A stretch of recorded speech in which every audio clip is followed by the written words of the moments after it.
ဇလန်းဆောင်မှာလှုပ်ကြရင်အဖိုးကြီးတယောက်ကိုချိုကြီးကိုနှုတ်ဆက်လို့ပြီးတော့ခဲ့ပြီးရှန့်စလို့ထော်တော်ခဲ့ပါတော့တယ်အဲ့လိုနဲ့နောက်ရက်မှာတော့ကိုချိုကြီးကိုစိတ်ပူတာကြောင့်ကိုချိုကြီးတို့အကိုတို့ကလည်းကိုချိုကြီးရှိတဲ့နေရာကိုရောက်လာခဲ့တယ်ဟေးမင်းပြင်းပြင်းထန်ထန်ဒဏ်ရာရထားတဲ့ကိုကြားတယ်မင်းအဆင်ပြေရဲ့လားအဲ့လိုနဲ့ကိုချိုကြီးရဲ့တိတ်ဆိတ်နေခဲ့ကဟုတ်ကျွန်တော်အဆင်မပြေဘူးကျွန်တော်မော့အဆန်အရန်တုံးအားလို့လားမသိဘူးဘိုက်ကအရန်ကိုနားတယ်တကယ်တော့ကိုချိုကြီးတော့လိန်ပြောလိုက်တာပဲဖြစ်တယ်ဘာလို့လိန်ပြောတာလဲဆိုရင်တော့သူ့ကိုအင်အားမရှိတဲ့လူဆိုပြီးထင်အောင်ကြောင်းမလို့ပဲဖြစ်တယ်အဲ့လိုနဲ့အခုလက်ရှိမှာတော့ဘီနာမှာရှိတဲ့အကိုတို့ကလည်းမင်းတခုခုလိုတာရှိရင်ပြောတော့ဆိုပြီးပြောနေခဲ့တယ်ဘီနာမှာရှိတဲ့ကောင်းမလီကလည်းတခုခုလိုရင်ပြောတော့ကျွန်မအကောင်ဆုံးလုပ်ပြီးမှဆိုပြီးပြောနေခဲ့တာပေါ့အဲ့လိုပြောလိုက်တာကြောင့်ကိုချိုကြီးကလည်းအပြုံးတစ်ချက်နဲ့ခေါင်းချင်းလိုက်ပြီးအောက်မှာရှိတဲ့ကြောင်လေးတစ်ကောင်တော့ကြောင်ကြည့်နေခဲ့တယ်ဘာလို့လဲဆိုရင်တော့ကြော်ကြီးလိန်နေတာဆိုတာတိနေတာကြောင်မလို့ပါအဲ့လိုနဲ့ခဏနေတော့လေးလူကြီးကရုပ်တရက်တိတ်ဆိတ်တော့ခဲ့ပြီးသူတို့လာရတဲ့အကြောင်းရင်းကိုပြောဖို့လုပ်ပါတော့တယ်အဲ့လိုနဲ့ကိုချိုကြီးကလည်းမင်းတို့တကယ်လာရတဲ့အကြောင်းရင်းကိုပြောပါဦးအဲ့လိုနဲ့ခဏနေတော့ဆန်ပြူတယောက်စာအိတ်အိတ်ထုတ်လာခဲ့ပြီးအဲ့ဒီစာအိတ်ထဲမှာဘာကြီးထားတာလဲဆိုရင်တော့ကောင်းမလေးရဲ့နေပြည်ကရည်တဲ့စကန်ကိုရင်းနှီးမြုပ်နှံမဲ့ဆိုတဲ့စာပဲဖြစ်တယ်အဲ့ဒီစာကဘလူကပို့ထားလဲဆိုရင်တော့ကိုချိုကြီးအဖေကပို့လိုက်တာပဲဖြစ်တယ်တကယ်တော့ကောင်းမလေးကကိုချိုကြီးကိုရည်တဲ့စကန်ဆောက်ဖို့အတွက်သူ့ရဲ့အဖေစီမှာတောင်းဆိုခိုင်းထားတာပဲဖြစ်တယ်အဲ့လိုတောင်းဆိုခိုင်းထားတာကြောင့်အခုလက်ရှိမှာတော့ကောင်းမလေးရည်တဲ့စကန်ကိုကိုချိုကြီးအဖေကရင်းနှီးမြုပ်နှံမဲ့ဆိုတဲ့စာပဲဖြစ်တယ်အခုလက်ရှိမှာတော့ကိုချိုကြီးတော့အဲ့ဒီစာကိုတင်လိုက်ပြီ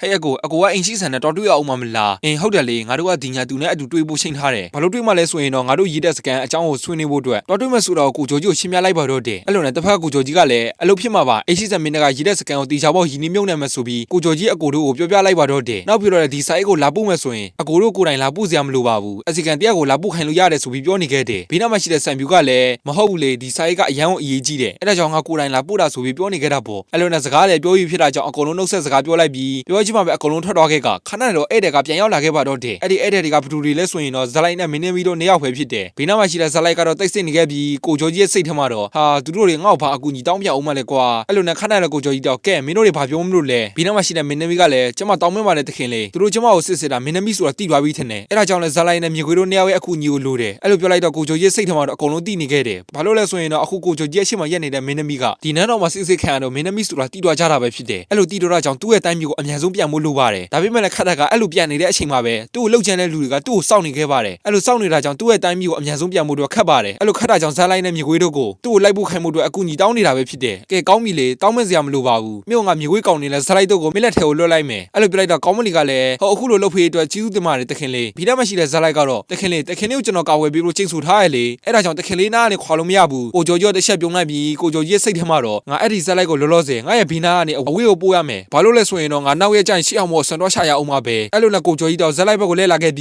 းဟေးငါ့ကိုစိတ်မပူပါနဲ့ငါမသိပါဘူးအဲ့ဒါကြောင့်စိတ်ချလက်ချနဲ့တော့ပါအဲ့လိုနဲ့ကိုကျော်ကြီးတရှင်းလေးညှိပြီးပြောနေခဲ့တယ်အဲ့ဒါကိုကြည့်နေတဲ့ဇက်လိုက်ကလည်းတစ်ချက်တွေးတော့ခဲ့ပြီးအဲ့ဒါကဘာလဲဆိုရင်တော့ကိုကျော်ကြီးရဲ့လက်ထဲမှာငကားတဲ့ကောင်နဲ့ကြောင်တဲ့ကောင်ချိနေတာကိုတီးလိုက်ရပါတော့တယ်အဲ့လိုတီးလိုက်ရကြောင်အိုးတခင်လေးကျွန်တော်နားလဲပါပြီတခင်လေးစီမှာမော်ဆွမ်းအရန်ကိုကောင်းတဲ့ငကားတဲ့ကောင်ရှိတာပဲအဲ့ဒါကြောင့်ကျွန်တော်စိတ်ပူစရာမလိုဘူးလေအဲ့လိုနဲ့ကိုကျော်ကြီးကလည်းခေါင်းကြီးပြလိုက်ပြီးကဲအဲ့ဒါဆိုမင်းကိုပြောပြီးဆိုတော့ဟေးအနောက်မှာပုံနေတဲ့မြေခွေးကောင်လေးငါရှိကိုလာခဲ့အောင်အဲ့လိုနဲ့မြေခွေးကောင်လေးကလည်းကိုကျော်ကြီးစီကိုရောက်လာခဲ့ပြီးဟေးမင်းရဲ့မောင်နှမတွေကိုငါဆော့ချောက်ပေးထားမယ်အဲ့ဒါကြောင့်မင်းသမီးရိုဆန်လင်နောက်ကိုလိုက်သွားသူ့ကိုအသက်နိုင်ဆုံးသူ့ရဲ့နန်းတော်စီကိုပို့ပေးလိုက်နောက်ပြီးတော့သူ့ကိုပို့ပြီး3လအတွင်းပြန်လာခဲ့ရမယ်အဲ့လိုနဲ့ဘီနာမရှိတဲ့ဝေပလီကလည်းဟုတ်ကဲ့တခင်လေးကိုချိုကျော်တော့စကားဆက်ပြောနေခဲ့ပြီးဟေးမင်းအဲ့ဒီ3လအတွင်းပြန်လာမယ်ဆိုရင်ဒီမြေပေါ်မှာရှိတဲ့ဟန်ဒီကျုပ်နေမြစ်စီကိုလာခဲ့အဲ့လိုနဲ့ကိုချိုကျော်လည်းနောက်ထပ်3လအတွင်းသူရှိနေမဲ့နေရာကိုပြပြီးလိုက်ပါတော့တယ်ဝေပလီကောင်လေးကလည်းသူနောက်ထပ်3လအတွင်းပြီးရင်သူလာရမယ့်နေရာကိုကြည့်နေခဲ့တယ်ဘီနာမရှိတဲ့ကိုချိုကြီးကတော့ဝေပလီရဲ့ပခုံးကင်လိုက်ကဟေးမင်းပြန်လာရမယ့်နေရာလည်းတိပြီဆိုတော့တီကြောက်မင်း3လအတွင်းပြန်လာရမယ်နော်ဘီနာမရှိတဲ့ဝေပလီကလည်းဟုတ်ကဲ့ပါတခင်လေးကျွန်တော်3လအတွင်းဇလိုက်နဲ့သူတို့ကျင်းနေမှပြန်လာပါမယ်အဲ့လိုနဲ့ကိုချိုကြီးစိတ်ထဲမှာတော့ကဲအဲ့ဒါဆိုငါရဲ့ဘီနာလူတွေအကုန်လုံးဖယ်ပြီးပြီဘာလို့ဖယ်လိုက်တာလဲဆိုရင်တော့ငါရှိအောင်အစွမ်းကိုတွားယူစရာရှိသေးတယ်အဲ့လိုနဲ့ကိုချိုကြီးစိတ်ထဲမှာတော့စောင့်ရင်ကိုပျော်နေခဲ့တာပေါ့ဘာလို့လဲဆိုရင်တော့သူ့ရဲ့ဘီနာမှာဇလိုက်မရှိတော့တာကြောင့်မလို့ပဲဖြစ်တယ်အဲ့လိုနဲ့ခဏနေတော့လူတယောက်ဝင်လာခဲ့ပြီးတခင်လေးကိုပြောစရာရှိပါတယ်အဲ့လိုနဲ့အိမ်မော်တယောက်စားလိုက်တဲ့အိမ်ယူခဲ့ပြီးအရှင်မင်းကြီးကတခင်လေးကိုစုတစိမ့်ရှင်းမိမှဆိုပြီးကောလာဟာတွေပြတ်နေတယ်နော်အဲ့လိုပြလိုက်တော့လီလူကြီးကရုပ်တည်တိတ်ဆိတ်တော့ခဲ့ကကိုချိုကြီးရဲ့အဲ့ဒီစာအိတ်ကိုယူလိုက်ပါတော့တယ်ယူချင်းမှာပဲစာအိတ်ကိုတစ်ချက်ဖွင့်ကြည့်လိုက်ပြီး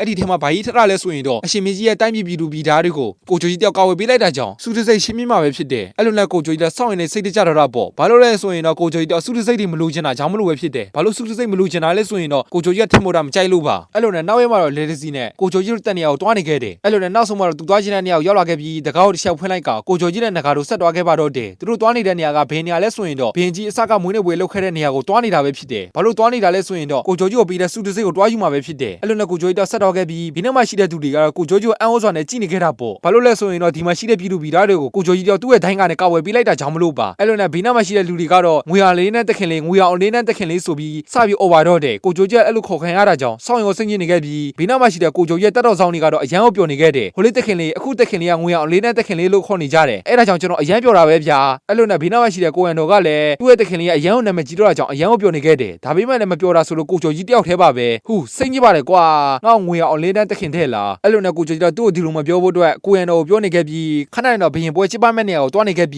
းသူ့ရဲ့လက်ကိုကြည့်နေခဲ့ကဘရင်ကမွေးနေပွဲကိုမတွားခင်တုန်းကသူ့အဖေနဲ့ဆက်တော့ခဲ့တဲ့အချိန်ကိုပြောင်းလာခဲ့တယ်အဲ့လိုနဲ့ကိုကျော်ကြီးတော့အိမ်ခန်းတစ်ခန်းထဲမှာအလုံးနဲ့စကားပြောနေခဲ့တယ်အဲ့ဒီအလုံးထဲမှာဘယ်သူလဲဆိုရင်တော့ကိုကျော်ကြီးအဖေပဲဖြစ်တယ်ဟေးနောက်ဆိုတော့မင်းနဲ့ငါနဲ့အဆက်တော်ရပြီကဲငါပြောမယ်တာကိုအရန်တုံးအောင်မပေးနဲ့နောက်ပြီးတော့အရေးကြီးတာကသူများကိုကောက်ဝယ်ဖို့မဟုတ်ဘူးကိုကောက်ဝယ်အဲ့ဒါကြောင့်အဖေမင်းကိုစိတ်ဘူးတယ်ကွာအဲ့လိုနဲ့ကိုကျော်ကြီးတော့သူ့အဖေစီကနေအဆူခံနေရပြီအခုလက်ရှိမှာတော့ကိုကျော်ကြီးတော့သူ့ရဲ့လက်ကိုပြန်ကြည့်နေခဲ့ကဒီခဏကိုအဖေကအရန်ကိုစိတ်ဘူးလွယ်ပါလားနောက်ပြီးတော့ငါရဲ့တွေးရင်မဟုတ်တဲ့အကိုနှစ်ယောက်နဲ့အမတယောက်ကလည်းငါ့ကိုစိတ်အရန်ဘူးတယ်အဲ့လိုနဲ့ကိုကျော်ကြီးတော့တွေးရင်နဲ့ဆက်တော့ခဲ့ပြီးခဏနေတော့ဂိတ်ဆောင်နေအောင်ရောက်လာခဲ့တယ်ရောက်ချင်မရဲ့ကိုကျော်ကြီးတယောက်အဆောင်ကိုသူကဘယ်သူလဲဆိုတာကိုမိတ်ဆက်လိုက်ပြီးမိတ်ဆက်ချင်မှပဲအဆောင်ကလည်းဟုတ်တွားလို့ရပါပြီတခင်လေးအဲ့လိုနဲ့ကိုကျော်ကြီးတော့ဘရင်မွေးနေဖို့ဆက်တော့ဖို့အတွက်ဂိတ်ပေါက်ထဝင်တော့ခဲ့ပြီးအနောက်မှာရှိတဲ့ဂိတ်ဆောင်ကတော့ကိုကျော်ကြီးကိုစောင့်ရနေကျွနေခဲ့တယ်ဘာလို့လဲဆိုရင်တော့ကိုကျော်ကြီးတော့သူ့ရဲ့ဒိုင်းကနဲ့ပြည်သူတွေကိုကောက်ဝယ်ပေးလိုက်တာကြောင့်မလို့ပဲဖြစ်တယ်အဲ့လိုနဲ့နောက်ဆုံးကတော့ထုံးစက်တိုင်းပွဲကျင်းပမဲ့နေရာကိုရောက်ရှိလို့လာခဲ့ပါတော့တယ်ရောက်ရှိမှပဲကိုကျော်ကြီးတော့လေကားပေါ်တက်လာခဲ့ပြီးတက်ရှိမှပဲသူ့ရဲ့အရှိမှတော့ကိုကျော်ကြီးရဲ့အကိုတွေကိုတွေ့ရမှာပဲဖြစ်တယ်အိုးအကိုတို့အစော်ကြီးရောက်နေတာပဲအဲ့လိုနဲ့နောက်ဆုံးမှတော့ကိုကျော်ကြီးကလည်းထိန်ချလိုက်ပြီးထိုင်ရှိမှပဲဘေးနားမှာရှိတဲ့သူတွေကတော့ကိုကျော်ကြီးအကြောင်းကိုပဲပြောနေခဲ့ကြပါတော့တယ်ကိုကျော်ကြီးကလည်းမသိရင်ဆောင်နေခဲ့ပေမဲ့လည်းဘေးနားမှာရှိတဲ့သူတွေကတော့ပွားစီပြောနေတာကြောင့်ကိုကျော်ကြီးတော့စတိုင်းမလိုက်နေထုတ်ပြလိုက်ပါတော့တယ်အဲ့လိုနဲ့ဘေးနားမှာရှိတဲ့ကောင်းမလီကလည်းတခင်လေးဘေးနားမှာရှိတဲ့လူတွေကလည်းတခင်လေးအကြောင်းတွေပဲပြောနေကြတာနော်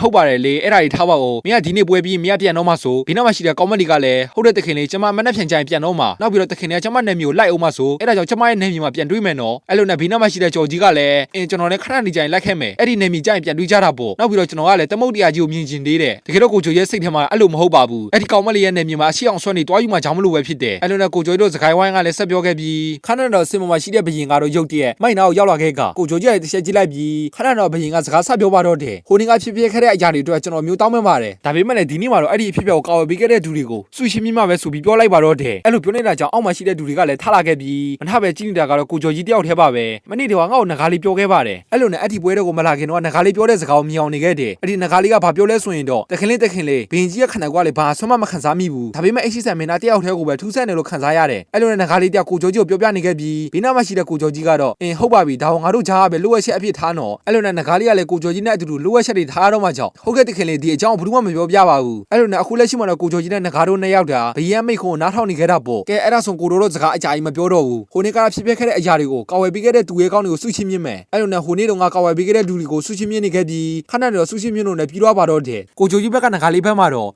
ော့လူသားတွေကတိတ်ပြီးတော့စိတ်ဝင်စားဖို့လည်းမကောင်းဘူးဆိုပြီးပြောနေခဲ့တယ်အဲ့လိုပြောနေတော့ခဏတော့လူတယောက်ကရောက်လာခဲ့တယ်အဲ့ဒီသူကဘယ်လိုလဲဆိုရင်တော့ငကားကိုနှိပ်စက်တယ်ဇမင်အဝါရံကောင်လေးပဲဖြစ်တယ်အဲ့လိုနဲ့ဘေးနားမှာရှိတဲ့ကျော်ကြီးကလည်းဟေးဘာများရှိလို့လဲတခင်လေးအဲ့လိုနဲ့ဆံဝါဆူတဲ့ကောင်ကလည်းကိုကျော်ကြီးကိုတစ်ချက်ကြည့်နေခဲ့ပြီးဟေးမင်းဘာလို့ဂုံပြူတဲ့စိတ်ကိုညင်လိုက်တာလဲတကယ်တော့ကိုကျော်ကြီးတော့ဟိုနေ့တော့ငါဘရင်ပေးခဲ့တဲ့စုတစိတ်ကိုကိုကျော်ကြီးတော့မယူဘူးဆိုပြီးညင်လိုက်တာပဲဖြစ်တယ်အခုလက်ရှိမှာတော့ကိုကျော်ကြီးကိုစံပြူတယောက်ဘာလို့စုတစိတ်ကိုမြူထားလဲဆိုပြီးလာပြောနေခဲ့တာပေါ့အဲ့လိုနဲ့ဘေးနားမှာရှိတဲ့ငကားလေးကလည်းငါသူ့ကိုတက်လိုက်ရမလားဆိုပြီးကိုကျော်ကြီးကိုပြောနေခဲ့တယ်ဘာလို့ကိုကျော်ကြီးစိတ်ထဲမှာတော့စုတစိတ်ကိုဘာလို့လက်မခံတာလဲဆိုတာကိုအကြောင်းပြချက်ရှိပါတယ်အဲ့ဒီအကြောင်းပြချက်ကဘာလဲဆိုရင်တော့အဲ့ဒီစုတစိတ်ကိုလက်ခံလိုက်မယ်ဆိုရင်အဲ့ဒီစုတစိတ်ကိုလက်ခံနိုင်ရတဲ့သူရဲ့ကောင်းကသူတို့ရဲ့မှတ်တမ်းထဲမှာပါတော့မှာပဲဖြစ်တယ်သူတို့ရဲ့မှတ်တမ်းထဲမှာပါတော့မယ်ဆိုရင်တော့ကိုကျော်ကြီးရဲ့တီနေရကိုကျော်ကြီးကဘယ်နေရာမှာရှိလဲဆိုတာကိုအသေးစိတ်ကအစအကုန်လုံးသိနေမှာပဲဖြစ်တယ်ဒါပေမဲ့လည်းကိုကျော်ကြီးကတော့လွတ်လပ်တာကြိုက်တဲ့အတွက်အဲ့လိုသူ့ရဲ့တီနေရကိုမှတ်တမ်းထဲမှာမပါချင်တာအကြောင်းမလို့ပဲဖြစ်တယ်အဲ့လိုနဲ့အခုလက်ရှိမှာတော့ကိုကျော်ကြီးတော့ထိုင်ကုန်ကနေထားလာခဲ့ပြီးကျွန်တော်ကစုတစိတ်တွေဂုံတွေကိုစိတ်ဝင်စားဘူးကျွန်တော်စိတ်ဝင်စားတာကဒီမှာရှိတဲ့လူတွေအသက်ရှင်ဖို့ပဲအဲ့လိုပြောလိုက်တော့လေးလူကြီးကရုတ်တရက်တိတ်ဆိတ်တော့ခဲ့ပြီးဘေးနားမှာရှိတဲ့ကိုကျော်ကြီးကတော့ပေါ့စီနဲ့ပြောနေခဲ့ပါတော့တယ်အဲ့လိုနဲ့ဆောင်းဝါဆိုတဲ့ကောင်ကလည်းဗဇက်ပါပိတ်တော့ခဲ့တာပေါ့တစ်ဖက်ကဘရင်ကြီးကလည်းစုတစိတ်တွေပြီးလို့လည်းပြီးတော့ဖြစ်တာကြောင့်ဒီဆုံးသွားတဲ့သူတွေကိုအယူဒီပေးမှဆိုပြီးပြောလိုက်ပါတော့တယ်အဲ့လိုနဲ့ခဏတော့တီရွာတဲ့အုပ်ကူရဲ့အပေါ်မှာပန်းတွေကိုတင်ထားလိုက်ပ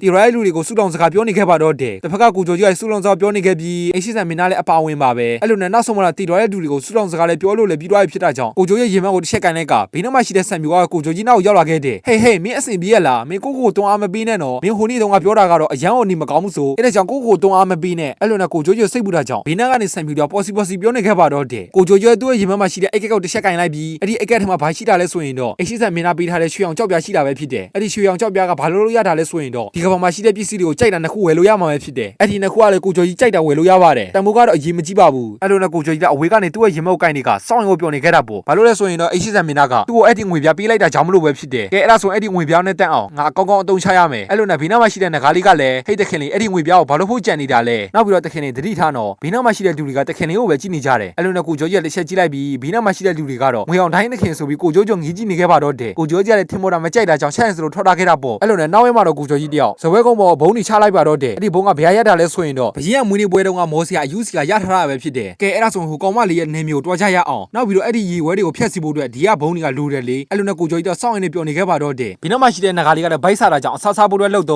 ့ဟေးမင်းအဝစားထားတော့နောက်ရကစားပြီးဒီနေ့ထပ်ပို့ပြီးတော့ခက်ခဲလိုက်မယ်အဲ့လိုနဲ့တစ်ဖက်ကကြောင်လေးနှစ်ကောင်ကတော့အိတ်နေခဲ့ပြီးခဏတော့လူတယောက်ရောက်လာခဲ့တယ်အဲ့ဒီသူကဘလူလဲဆိုရင်တော့ကိုကျော်ကြီးတို့အစားတော့ကစာအုပ်ဆိုင်မှာတွေ့ခဲ့တဲ့ကိုဖက်တီပဲဖြစ်တယ်ဟိုလေးတက်ခလင်းဒီမျိုးတော့မှတက်ခလင်းနာမည်ကြီးနေပါလားအေးထားပါတော့တလီနဲ့နာမည်ကြီးနေတာပေါ့အဲ့လိုနဲ့ဘီနောက်မှရှိတဲ့ကိုဖက်တီကလည်းတက်ခလင်းဒီဝိုင်းနေတောက်လို့ရလာတော့ပြောလိုက်တယ်ကိုကျော်ကြီးရတာပေါ့ဒီဝိုင်းနေအမြင့်တွက်ပဲလေအဲ့လိုနဲ့ကိုဖက်တီကဝိုင်းပလင်းကိုကင်လိုက်ပြီးခွက်ထဲကိုငဲ့လိုက်ကဟိုလေးတက်ခလင်းတောင်းဆိုထားတဲ့ပစ္စည်းရပါပြီအဲ့လိုနဲ့တစ်တာတခုကိုကျော်ကြီးစီကိုပြေးလိုက်တယ်အဲ့ဒီတစ်တာထဲမှာဘာရှိတာလဲဆိုတာကတော့မပြောပြထားသေးပါဘူးအဲ့လိုနဲ့ကိုကျော်ကြီးစိတ်ထဲမှာတော့ကဲငါရချင်တဲ့တခုကတော့ရပြီတကယ်တော့ကိုကျော်ကြီးအခုဝယ်လိုက်တဲ့ပစ္စည်းကစောင့်ရင်ကိုဈေးကြီးပါတယ်ဒါပေမဲ့လည်းဘာပစ္စည်းလဲဆိုတာကတော့မသိပေမဲ့အဲ့ဒီပစ္စည်းကိုဘာနဲ့ဝယ်လိုက်တာလဲဆိုရင်တော့မင်းသားပိတ်ထားတဲ့ရွှေပြားနဲ့ဝယ်လိုက်တာပဲဖြစ်တယ်အဲ့လိုနဲ့ကိုကျော်ကြီးကအဲ့ဒီရွှေပြားနဲ့ပထမတစ်ချိန်ကိုတုံးပြီးတော့ခဲ့တယ်ဒီနေ့မှရှိတဲ့ကိုဖက်တီကတော့အိုလေးတက်ခလင်းအနောက်ဦးရောပေါင်းမှာစစ်ပွဲဖြစ်တော့မှဆိုတာကိုကြားပြီးပြီမလားကိုကျော်ကြီးကလည်းအင်းကြားပါတယ်ဒါနဲ့မင်းတို့ကုံနယ်တွေကပို့ပြီးတော့အလုပ်လုပ်ရမှာပေါ့အင်းဟုတ်တဲ့တက်ခလင်းအဲ့ဒီစစ်ပွဲမှာကျွန်တော်တို့ကမော်ပစ္စည်းတွေအဓိကကုံတွဲမှာလေအဲ့လိုနဲ့ကိုဖက်တီတယောက်အဲ့ဒီစစ်ပွဲမှာသူကုံနယ်ပဲပစ္စည်းတွေပြောပြနေခဲ့ပြီးဘီနာမှာရှိတဲ့ကိုကျော်ကြီးကတော့ဟေးမင်းအဲ့ဒီစစ်ပွဲမှာမော်မျောစီပြိုတော့တာနဲ့ငါ့ကိုအချက်ချင်းအကြောင်းကြားအဲ့လိုနဲ့ဘီနာမှာရှိတဲ့ကိုဖက်တီကလည်းဘာလို့လဲဆိုပြီးမိတော့ကိုကျော်ကြီးကလည်းမင်းနောက်ခါကျရင်တီးလာလိမ့်မယ်ဆိုပြီးပြောလိုက်ကကိုကျော်ကြီးတို့စကိုင်းဝိုင်းရတယ်ဒီမှာနေအဆုံးသက်တော့ခဲ့ပါတော့တဲ့ကြံနေခဲ့တဲ့ကိုကျော်ကြီးရဲ့စိတ်ထဲမှာတော့အဲ့ဒီစစ်ပွဲမှာရှိတဲ့မော်မျောစင်ကိုလူချင်းနေခဲ့တယ်ဘာလို့လဲဆိုတာကတော့မရှင်းပြထားသေးပါဘူးအဲ့လိုနဲ့နောက်ရက်မှာတော့ကိုကျော်ကြီးနဲ့ဇက်လိုက်တို့နှစ်ယောက်တော့နှုတ်ဆက်စကားပြောနေခဲ့ပြီးဘာလို့နှုတ်ဆက်စကားပြောနေတာလဲဆိုရင်တော့ဇက်လိုက်ကမင်းသမီးကိုလိုက်ဖို့ပြီးတော့ထွက်တော့မှပဲဖြစ်တယ်အဲ့လိုနဲ့ခဏတော့ငကားလေးကလည်းမင်းသမီးရှိတဲ့လဲထဲဝင်လာခဲ့ပြီ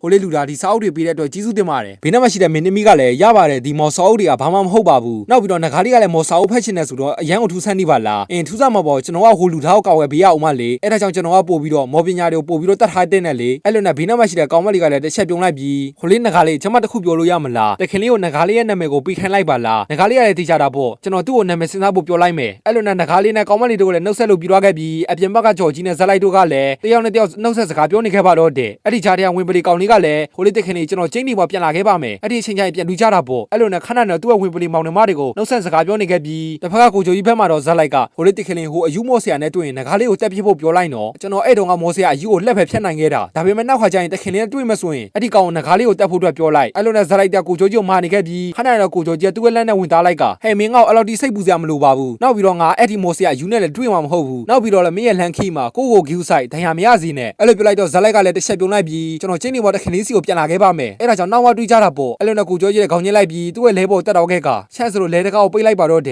်အထက်မှရှိတဲ့ငကားလေးရဲ့ကိုချိုကြီးကိုကြည့်နေခဲ့ပြီးအပြင်ဘက်ကအိမ်စီကလည်းကိုချိုကြီးခေါင်းချင်းပြနေခဲ့ကကိုချိုကြီးကတော့ကဲသွားစို့ငါတို့အချိန်ကြပြီအဲ့လိုနဲ့ကိုချိုကြီးတယောက်ထွက်တော့ဖို့လုပ်တော့မြို့တော်မှာရှိတဲ့သူ့ရဲ့အိမ်ကိုဆောက်ချောက်ပြီးတဲ့အိမ်မော်ဒီကလည်းကိုချိုကြီးကိုနှုတ်ဆက်စကားတွေပြောနေခဲ့ပါတော့တယ်ကိုချိုကြီးကတော့ထင်မော်တာမကြိုက်တဲ့ကြောင့်သူ့ရဲ့လက်နဲ့တက်တာပြနေခဲ့ပြီးခဏရတော့ခန်းစီကိုပိတ်လိုက်ပါတော့တယ်ဟူစိတ်ညစ်ပါတယ်ကွာငါ့ကိုနှုတ်ဆက်နေခဲ့ကြတာငါမနေတတ်တော့ဘူးအဲ့လိုနဲ့ကိုချိုကြီးတယောက်လဲထဲမှာငကားတစ်ကောင်နဲ့ခီးဆက်ပါတော့တယ်တကယ်တော့ကိုချိုကြီးကဘေးကိုခီးဆက်တာလဲဆိုရင်တော့ဟိုကောင်မလေးရဲ့နေမျိုးခီးဆက်ဖို့တော့တွားနေတာပဲဖြစ်တယ်ဘာလို့တွားမှလဲဆိုရင်တော့အဲ့ဒီကောင်မလေးရဲ့နေမျိုးမှာရှောင်းပစ္စည်းကိုတွားယူဖို့တွားမှာပဲဖြစ်တယ်အဲ့လိုနဲ့ကိုချိုကြီးတို့အကုန်လုံးခီးဆက်ခဲ့ပြီးခဏတော့ကြောင်လေးတစ်ကောင်ကပင်လယ်ကိုတွေးလိုက်ရတာကြောင့်အရန်ကိုပျော်နေခဲ့တယ်အဲ့လိုပျော်နေတာကြောင့်ကြောင်လေးနှစ်ကောင်ဒါလဲမှရှိတဲ့ဗဒင်ဘကိုကိုက်နေခဲ့ပြီးပင်လယ်ကိုအားရပါရကြည့်နေခဲ့တာပေါ့ကိုချိုကြီးကလည်းသူ့ရဲ့အိတ်ကထဲကနေအနီအောင်အလုံးကိုတစ်ချက်ထုတ်လိုက်ပြီးအဲ့ဒီအလုံးကဘယ်ရရတာလဲဆိုရင်တော့ကိုချိုကြီးတို့မော်ဘုံချလုံးကမော်ဘုံကိုဆွဲရင်ပြီးရဲ့အလုံးပဲဖြစ်တယ်အဲ့လိုနဲ့ကိုချိုကြီးတို့အတုံးလိုတဲ့ပစ္စည်းကိုငကားလေးကသူ့ကိုပေးလိုက်တာကြောင့်အရန်ကိုပျော်နေခဲ့ပြီးခဏတော့ကိုချိုကြီးတို့အကုန်လုံးပင်လယ်ကိုခီးဆက်နေခဲ့ပါတော့တယ်အိုးတခင်လေးပင်လယ်ကြီးအရန်ကိုမိုက်တာပဲအဲ့လိုနဲ့ကြောင်လေးနှစ်ကောင်ဒါအားရပါရကြည့်နေခဲ့ပြီးအဲ့ဒီကြောက်ဆောင်ရဲ့အောက်ကပင်လယ်ထဲမှာတော့ရေဝဲတွေစောင့်ရများတာကိုတွေးရမှာပဲဖြစ်တယ်ဟိုရေဝဲတွေကစောင့်ရကိုများတာပဲကွာဒါပေမဲ့အဲ့ဒီရေဝဲကဘယ်ဖြစ်ပေါ်လာလဲဆိုတာငါအကုန်သိတယ်ဘာလို့သိတာလဲဆိုတော့မန်းငယ်ထဲမှာငါဖတ်ဖူးတယ်လေညံကြီးရှိလူရိုင်းကြီးဆိုတဲ့ကောင်ကအဲ့ဒီရေဝဲပြဿနာကိုဘယ်လိုဖြေရှင်းရမလဲဆိုတာကိုသိသွားတာပဲဒါပေမဲ့အခုလက်ရှိမှာတော့အဲ့ဒီကောင်မရောက်ခင်ငါအရင်အဲ့ဒီရှေ့အောင်ပစ္စည်းကိုလက်ဦးရမယ်ဆိုပြီးကိုချိုကြီးတော့အရန်ကိုပြောနေခဲ့ပါတော့တယ်အဲ့လိုနဲ့ခဏတော့တစုံတစ်ခုတတိထားမိသွားပြီးအဲ့ဒီဟာဘာလဲဆိုရင်တော့ပင်လယ်မှာငွေလာငါးတွေတောင်းချက်နေတာကိုတွေးရမှာပဲဖြစ်တယ်အဲ့လိုနဲ့ကိုချိုကြီးတော့ပင်လယ်မှာငွေလာငါးတွေကိုမြင်လိုက်ရကြောင်းအားတင်းနေခဲ့ပြီးကိုချိုကြီးရဲ့စိတ်ထဲမှာတော့ငါခန်းစားချက်တွေတိတ်မကောင်းဘူးဆိုပြီးတွေးနေခဲ့ကသူ့ရဲ့ခီးကိုဆက်နေခဲ့ပါတော့တယ်အာရှိပဲငါဘာဖြစ်အောင်မလဲကွာခန်းစားချက်ကတိတ်မကောင်းဘူ